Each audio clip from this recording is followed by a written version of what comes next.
ভুতুড়ে, কোনো আসরে গল্প নয়, সত্যি ঘটনায় অশরীরীর ভয়।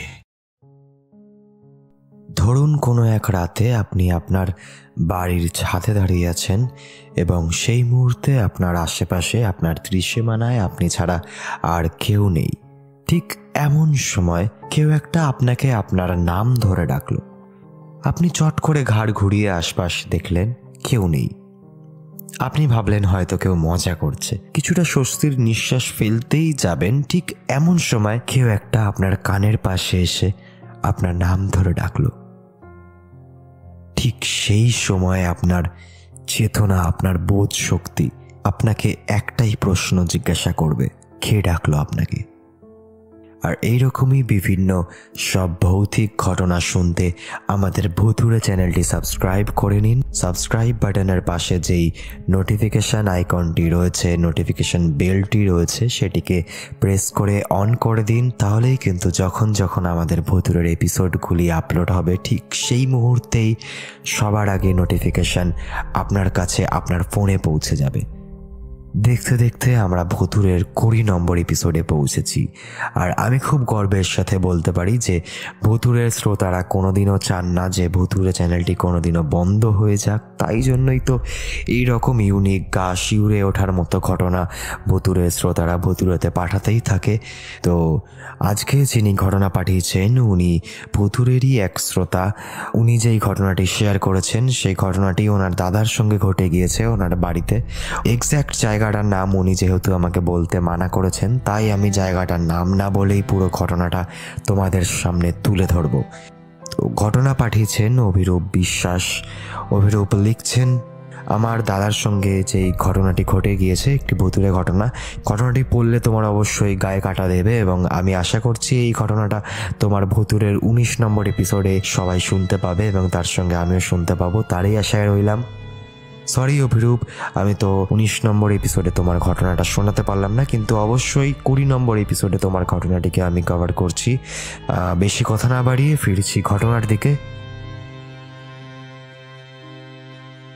অভিরূপ লিখছেন, আমার দাদা আগাগোড়াই ব্যবসার কাজের জন্য অনেক ভোর ভোর উঠে বাড়ি থেকে বেরিয়ে যেতেন এবং বেশিরভাগ দিনই অনেক রাত করে বাড়ি ফিরতেন।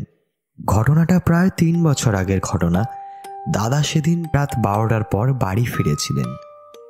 সময়টা যেহেতু গরমকাল ছিল, তাই দাদা বাথরুমে স্নান না করে বালতি করে জল ভরে নিয়ে বাড়ির ছাদে স্নান করতে যান।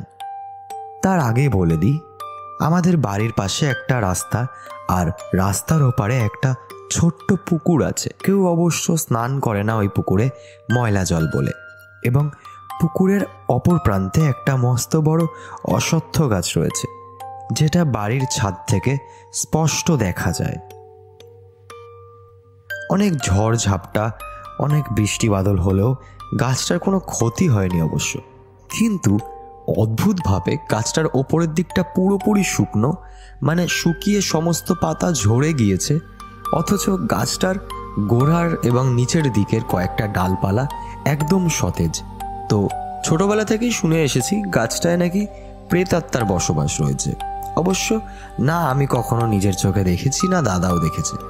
তো সেদিন রাতে দাদা যখন স্নান করছিলেন ওই ছাদে, এমন সময় হঠাৎ কে যেন দাদার নাম ধরে ডাকলো, অরূপ এদিকে দেখ। গলাটা কেমন একটা কর্কশ গলা, সেই খসখসে গলার দাদার নাম ধরে ডাকলো, অরূপ এদিকে দেখ। দাদা ভাবলো কেউ মজা করছে, কিন্তু দাদা আবার ভাবলো যে রাত 12টা বাজে, কেই বা মজা করবে। তাও দাদা ছাদের ধারে গিয়েছিল দেখার জন্য যে কেউ আশেপাশে আছে কিনা। যতটুকু আশপাশ দেখা যাচ্ছে, বাড়ির আশেপাশে কেউ নেই। আশেপাশের গলিগালাগুলো এমনকি পুরোপুরি ফাঁকা। 2-1টা কুকুর ছাড়া মেন রোডের ওপরে আর কিছুই দেখা যাচ্ছে না। ব্যাপারটাকে অত গভীরভাবে না নিয়ে দাদা আবার স্নান করতে লাগলেন। খানিকক্ষণ পর আবার অরূপ, একইভাবে একই গলায় কেউ একটা দাদাকে ডাক দিল। দাদা সঙ্গে সঙ্গে ছাদের ধারে গিয়ে দেখল, কই না তো, কেউ নেই। দাদা এবার কিছুটা চমকে গিয়ে তাড়াহুড়ো করে কোনো রকম স্নান সেরে গা হাত পা মুছে নিজের ঘরে চলে আসে। তারপর আমরা নিচে যারা ছিলাম, আমি, বাবা, মা, আমরা সবাই ঘটনাটা জানতে পারলাম। এখানেই ঘটনাটা শেষ হলে হয়তো ভালো হতো, কিন্তু এর ঠিক 3 দিন পরের ঘটনা। দাদা রাতে ঘুমোতে না পারায়, মানে দাদার ঘুম না আসায় দাদা ছাদে চলে যায়। এমন সময় দাদার চোখটা ওই পাশের, মানে ওই পুকুরের পাশে অশ্বত্থ গাছের দিকে যায়। তারপর দাদা যা দেখল, সাদা ধুতি পরা এক অবয়ব, বিকট তার চেহারা, মাথাটা নিচের দিকে এবং পা দুটো উপরে করে ওই অশ্বত্থ গাছের ওপর থেকে গাছের নিচের দিকে নামছে। দাদা তখন ভয় পেয়ে কিছু না বুঝতে পেরে ঘরে ছুটে পালিয়ে আসে এবং সেই রাতে দাদা খুব অসুস্থ হয়ে পড়ে। তারপর থেকে রাতে করে দাদা ওই ছাদে ওঠাই ছেড়ে দেয়, আর দাদা যেখানেই থাকুক না কেন রাত 8টার মধ্যে বাড়ি ঢুকে পড়ে।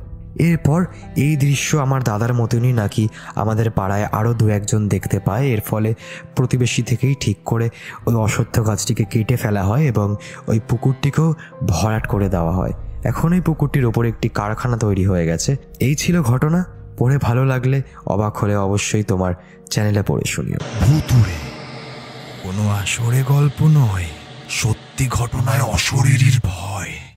ওই মুহূর্তে ছাদে আপনারা থাকলে আপনারা কি করতেন, বা আপনাদের বিবেক বা আপনাদের চেতনা আপনাকে কি জিজ্ঞাসা করতো, তা অবশ্যই আপনি কমেন্ট করে জানাতে পারেন। যদি এই এপিসোডটা আপনাদের ভালো লেগে থাকে তাহলে সেটিও আপনি কমেন্ট করে জানাতে পারেন। লাইক করে দিন, আপনার লাইক আমার খুব খুব খুব জরুরি, এবং চ্যানেলটিকে অবশ্যই সাবস্ক্রাইব করুন।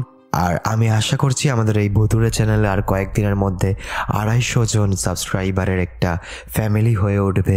তো তার জন্য তোমরা আরও বেশি বেশি করে ভুতুড়েতে ঘটনা পাঠাও, ভুতুড়ে চ্যানেলটিকে তোমরা আরও বেশি বেশি করে শেয়ার করো। আর কিছুদিনের মধ্যেই কিন্তু সরস্বতী পুজো এবং ভ্যালেন্টাইন্স ডে দুটোই আসছে।